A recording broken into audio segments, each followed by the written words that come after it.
같이 보실 말씀은 사무엘하 19장 16절로 30절까지의 말씀입니다. 한 목소리로 합독하시겠습니다.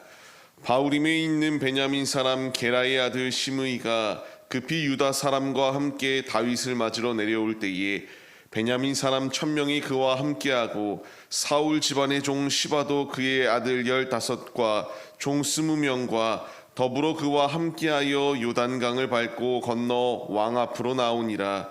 왕의 가족을 건너게 하며 왕이 좋게 여기는 대로 쓰게 하려 하여 나룻배로 건너가니 왕이 요단을 건너가게 할 때에 게라의 아들 시므이가 왕 앞에 엎드려 왕께 아뢰되 내 주여 원하건대 내게 죄를 돌리지 마옵소서.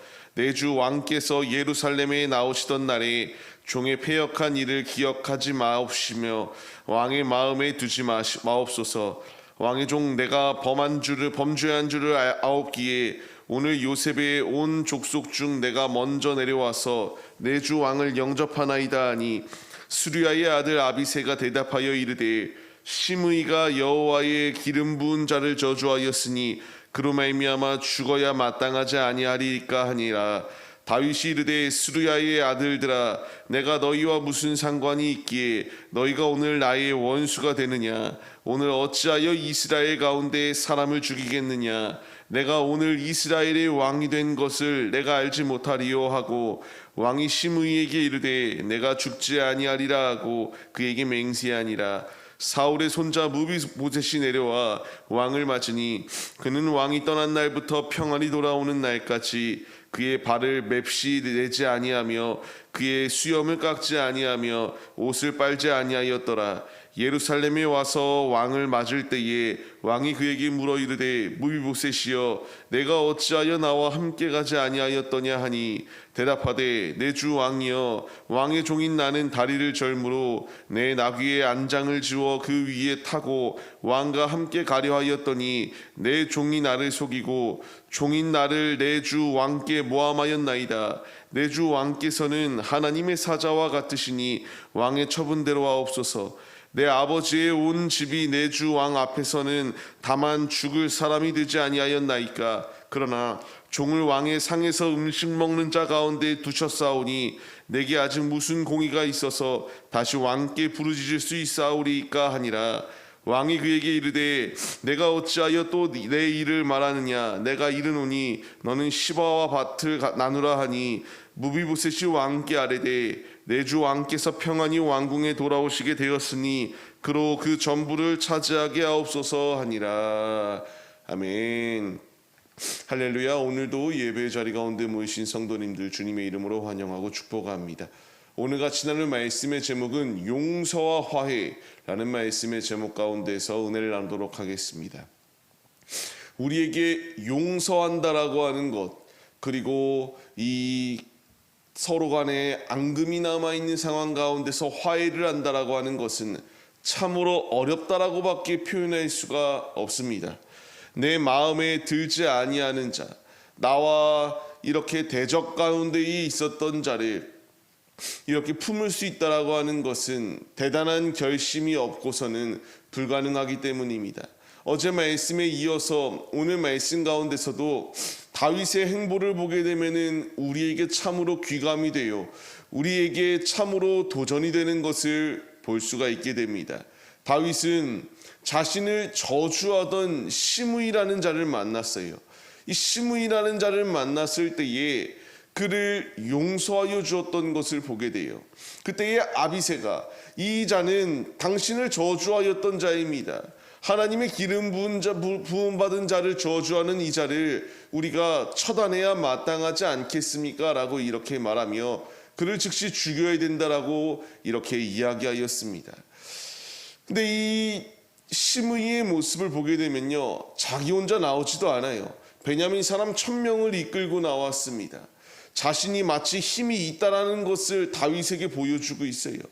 다윗이 이와 같이 좋은 마음을 가지고 나오지 아니하는 시므이, 진정으로 그가 참여하여서 이렇게 왕 앞에 엎드린 것이 아니라 단순히 자신의 목숨을 부지하기 위하여 행동하였던 것이 시므이의 모습입니다.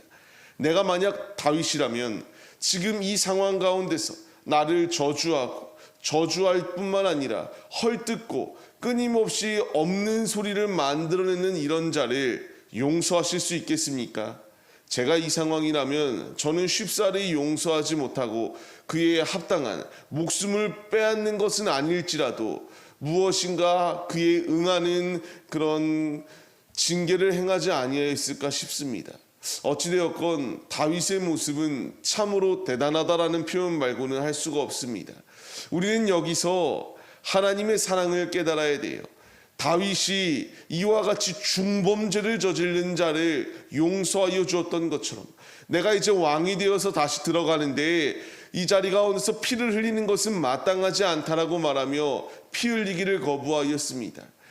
그 자리 가운데에서 이런 저주스러운 중범죄자를 용서하여 준과 같이 하나님 아버지께서 우리가 주님과 대적되어 있었을 때에 죄인된 자리 가운데 있는 우리를 사랑하여 주셔서 우리의 행실들, 우리의 모든 악함을 용서하여 주시고 우리를 구원하여 주신 이 아버지의 사랑을 우리가 깨달아야 된다는 사실을 분명하게 보여주고 있습니다.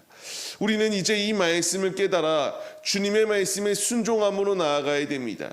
주님이 우리에게 원하시는 것은 내 원수까지도 사랑하라고 말씀하고 계세요. 이제 우리가 이 다윗의 모습에 도전받아서 이와 같이 저주하고 자기를 괴롭혔던 시므이를 용서하여 주었던 이 모습을 우리가 도전받아서 삶의 자리 가운데서 주님이 우리에게 몸소 가르쳐 주신 이 사랑을 실천해 보이는 것이 우리의 모습이 되어야 됩니다. 주님은 우리가 심판장이 되라고 하지 재판장과 심판장이 되라고 말씀하시지 않습니다. 다윗이 갚지 아니하였을 때에 그의 손에 피를 흘리지 않을 때에 하나님이 갚으십니다. 어떻게 갚으셨습니까? 솔로몬 때에 이제 그간의 그의 죄목들을 이제 인정하여서 집 밖으로 나오지 못하도록 합니다.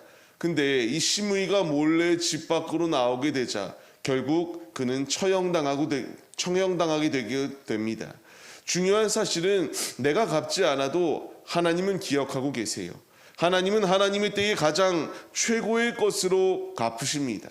우리는 내가 내 앞에 놓여있는 나의 마음을 상하게 한 자를 똑같이 응징하려고 하는 것이 아니라 주님께 맡겨드릴 때에 주님이 일하신다는 사실을 잊지 마시고 원수까지도 사랑하라는 주의 말씀에 순종하여서 주님의 뜻대로 순종하여 믿음의 길을 걸어가시는 우리의 모습이 되시기를 바랍니다. 하나님의 편에 서 있고 하나님과 동행하는 자에게는 천대까지 주님의 은혜가 임하고 주님을 대적하는 자는 주님이 무엇라 말씀하시나요? 똑같이 멸망의 길로 인도하겠다라고 주님이 말씀하십니다. 내가 갚으려고 하지 말고 주님의 마음을 품고 사랑으로 나아가세요. 그때에 주님이 일하시는 놀라운 은혜의 자리가 우리에게 임할 줄을 믿습니다. 또 한 사람이 나옵니다. 무비보셋이라고 하는 사람이에요. 이 사람은 이제 그의 종 시바가 이와 같이 거짓을 말하여 영모를 꾸민다라는 말을 함으로 그의 모든 재산을 다 빼앗기고 말았습니다. 무비보셋은 그때도 불평과 원망을 하였던 것이 아니라 다윗을 맞이하러 나와서 내가 이와 같이 종에게 속아서 당신을 따르지 못하였습니다라는 고백을 해요. 그러면서 말하는 것이 무엇인가요? 나는 당신이 돌아올 때까지 이와 같이 수염도 깎지 않았고 내가 옷을 빨지도 아니하며 당신이 오기만을 기다렸던 것이 나의 모습입니다 라는 것을 고백하고 있습니다.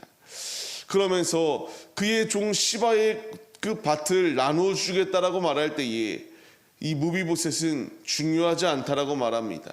나에게 가장 중요한 것은 다윗 왕이 다시 복권하는 것이기 때문에 다른 것은 의미가 없다라고 말하는 것을 볼 수 있게 돼요. 무비보셋은 시바를 이와 같이 별로 중요하게 여기지 아니하고 자신이 재산을 빼앗겼다는 것이 얼마나 억울할까요? 그럼에도 그는 그 원수 갚음을 힘쓰기보다는 용서하였던 것을 볼 수 있게 돼요. 우리가 말씀에서 얻어야 될 분명한 교훈은요, 이와 같이 다윗과 무비보셋이 화해의 자리 가운데 임하게 돼요. 다윗이 이와 같이 시므이라고 하는 자를 용서하여 주었을 때에 선한 영향력이 나타나서 무비보셋도 그의 종 시바를 용서하였습니다. 우리가 얻어야 될 것이 무엇입니까? 삶의 자리 가운데서 선한 영향력을 나타내야 됩니다. 다윗이 자신이 이와 같이 모욕을 당하였다고 똑같이 안 갚았던 것이 아니라 선한 영향력을 나타낼 때에 그의 주변 가운데서도 이와 같은 선한 영향력들이 물일 듯이 일어나고 있습니다.